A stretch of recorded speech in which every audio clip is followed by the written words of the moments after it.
What's up, Wingnuts? We are here at Tri-City Motorcycle Club in Coal Valley, Illinois. We're on the line for the July Grand Prix from 2019. If you are not familiar with what a Grand Prix is, we'll break that down a little bit, but the first thing you're going to need to know for this video is that in Moto 1 we're doing a dead engine start. So here we go, we take off, I get out decent, fifth or so, and I start working my way up through the pack. I'm riding 2012 KTM 450SX, and the older KTMs are known for having starting issues.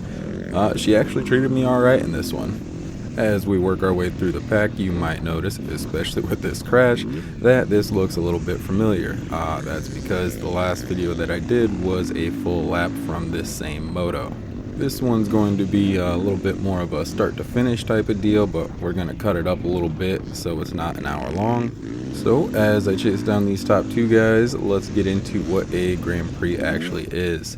Generally, you're going to have two motos with motocross based scoring. Combined scores for Moto 1 and 2 gives you your overall. Made a little pass there, putting me into second place. But the big difference between motocross and your Grand Prix are going to be the style of riding. So generally you're going to have a mix of maybe a motocross track, some hare scramble type riding through woods, and maybe some grass track thrown in there. If you're confused about what's happening on your screen, I cut out the first section of woods. I went in second place, came out second place. Not a whole lot of action went on. So after following the race leader into some caution tape, you can see just how I knew I am to racing, because I popped right back out on the track without ever looking to see if anybody was coming. Lucky for my dumbass, nobody was. But then we go ahead and jump about 2 minutes towards the end of the first lap, where I decide I'm going to take a run at this table for the first time ever. It actually doesn't go too bad, surprisingly. But then you can kind of see, if you look closely going up the hill towards the finish, the leader has put a pretty good gap on me. And right now, for a slow guy like me, it's looking about like 6.5 minute lap times. With that being said, just jump forward another 2 minutes or so, skip the first wood section again. Not a lot of action. Went in second, came out second. Don't worry, you will see some action from that later. Coming into this baby woods section, you may have seen that I still got the race leader in sight, albeit just barely, but I do. If you pay close attention, you can sometimes see some of the dust on the trail, but that will all change here soon enough. That'd be a little foreshadowing there. Keep in mind that this is what would be my third race ever, and it definitely shows. I mean, it's like, what are you doing? I just want to jump in there and ride the damn thing. But nonetheless, I am still out in second place, even if it's C-Class. That's a very strange feeling for me. Almost felt like being a rabbit getting chased by hyenas or some shit. And as you'll see, I let that pressure get to me through these tight trees here. I go down, and I mean, it's like my pants get caught on the bike, and it's like 1, 2, 3, 4. I mean, people are just going by like crazy. Once I finally get the bike back up and started, it looks like I'm in about 6th place, behind my good buddy Colin Ferris here. And this is where things kind of start picking up.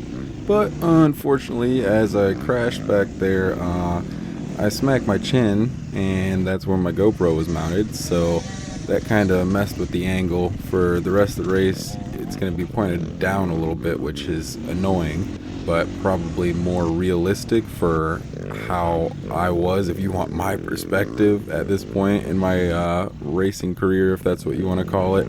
I was staring a lot at my front fender, which, if you don't know and you're not into riding, that's a no-no. But anyways, I've been playing tag back and forth with Colin here, and I finally kind of get by him. And as I do that, Thomas Zimmerman comes by me on the left, which is a double pass for him. He got by me and Colin in that same little section there. I just got by Colin, so I moved up 1 position, then moved back 1 position, which left me sitting still in 6th place. So we jump forward about a minute here, and I decide I don't like sixth place, and I'm gonna try to make up some ground. So I huck this fucking table. I don't know, must have decided that it went a little bit too smooth the first time. But once I gather myself, I've still got two people in front of me that I can see. So I'm obviously pushing, trying to catch them. Coming up the hill here will put us into our third lap, and I don't know if the camera quite does it justice, but there's some pretty gnarly ruts coming down the other side.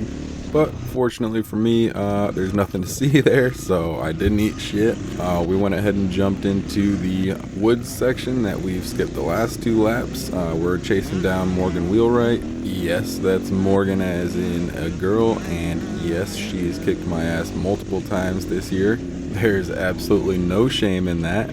She's good on a dirt bike, and more power to her, because I think she was actually running this open class and the women's class, and I was about ready to pass out after just one, so major props. As I go into this next turn, I take it pretty wide, and that little turd Colin comes back into the picture.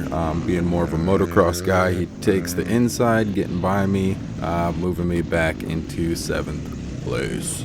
I ride behind him here for a little while in 7th place, and that kind of brings me to something that I've noticed with some of the earlier footage that I'm looking back on, is that I would definitely take other people's paces. You know, I get behind somebody and I take all their lines. I just pretty much stare at their back tire and ride behind them. I don't know if it's kind of an endurance thing or what, but I would, even if I felt like I could have been going faster, I would just stay behind somebody. So things start to tighten up and get really fun here in a little bit. At some points you'll be able to see two people in front of me, so I'm really chasing down that double pass. And that's there's some really cool things about Grand Prix that are unique and that make it some of the most fun riding that you can do. So as you see me still chasing down Colin here, that brings me to one of my first points. It's the combination of disciplines that really makes this so cool. So Colin's more of a motocross guy. I'd say at this point I'm definitely more of a woods guy. Quick pause to point out Thomas Zimmerman pulling his bike out of the bushes here on the left. Just want to say thanks to you, buddy, for gifting me 6th place again. But back to talking about the mixed disciplines. See, me and Colin are here racing the same race. You know, it's for the people that maybe want to break up some of the monotony of doing the same thing over and over again, or somebody that's just been curious about a different discipline. You can come and race one of these and get a little bit of a taste without having to hop in and do like a full woods race as a motocross rider, or do a full motocross race as a woods rider. You can come get a little bit of a taste and still have somewhere during this race that you're going to be in your comfort zone. But there's also some other really cool benefits to combining the format of motocross to some of the more hare scramble type racing. And I'll throw out a couple examples and scenarios about what those might look like. So let's say you're racing a one block format type race, like a hare scramble, and you get off to a shit start. Oh, hold on. Let's take a second to watch me pass Colin on the track. That's embarrassing. I hope you're embarrassed. So as we come up the hill to the finish line here, we're entering into our 4th and final lap. We jump forward about a minute into the entry of the first woods section. This is where I catch back up to Morgan, and I hope I got her last name right. It's either Wheelwright or Wainwright. If you happen to watch this, sorry about that. But we get into some lapper traffic, and I think that's what slowed her down and allowed me to catch up. We go up high here to the left, and down to the right there's also a line where Colin's getting kind of squirrely trying to make a pass again, but he doesn't fully commit, and we maintain 5th place. As we try to track down Morgan and make the pass, we will get back into our scenario. Okay, but for real, let's act like you got a shit start in a hare scramble, or maybe you had some kind of small or minor breakdown, like maybe you stripped out your shifter and you can only use second. You're stuck in second gear, and maybe you're able to salvage a decent finish, say like 8th, 9th, 10th, or whatever. But that's not where you think you actually would have finished. You know, that's not where you think your skill level would have put you. That was a product of your circumstance. In a hare scramble, that's it. That's where you finish. So you're 8th, 9th, 10th place, and that's the end of your day. You're probably not going to be too happy with that result. But in a GP, you're going to get a shot at redemption. You're going to get a whole nother start, and you're going to get a whole nother chance to go out and win maybe the second moto. Watch Colin on the left here try to take the inside and get by me again. Not today, buddy. Sorry about you.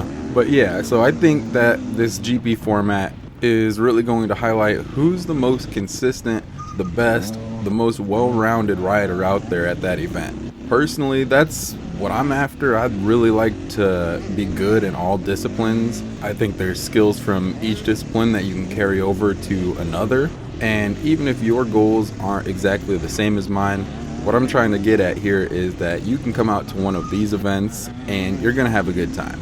Anyways, that's my rant on that. Long story short, get out and race a GP. On your screen here, we're going to jump about 2 minutes. Nothing noteworthy really happened. Still in 5th place, just trying to cut down some of the time on this video. I know it's long already. If you're still with me watching, I appreciate that. That's part of the analytics of what goes into these videos that determines how much success they're gonna have. So thank you, and the same goes to the people that leave thumbs up, likes, comments, any types of interaction with the video. That really helps. It goes a long way.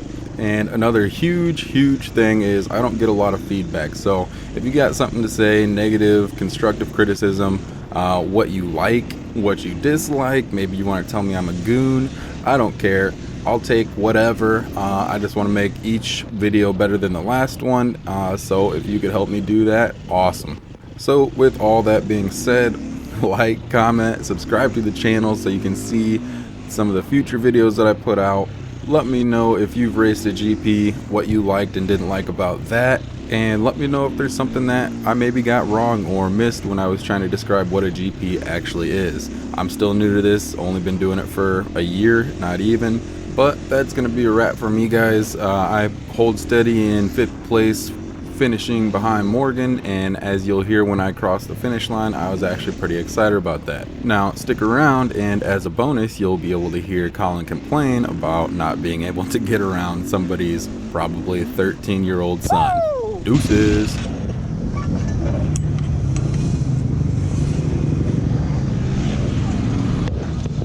Hey man, back and forth. There was a motocross and in the woods, a motocross in the woods. It was I went down one time pretty good on the first lap. I wish that kid would have moved out of our way. Yeah, but like we were talking about, man, there's enough sections that if you know, it's only a matter of time before you get somewhere where you can get by. Just depends. Did you hear me screaming? I don't know. Was that you? Yeah. Yeah, man, I ain't got enough energy to do that. I don't know how that. I was yelling at you when you went through this section. I felt bad when you goofed up that real tight one. Oh, dude, I clipped that almost every time, man. It was like tink tink. Them bark busters, man. Tink tink. Luckily, I had them actually. I fucked my hands up.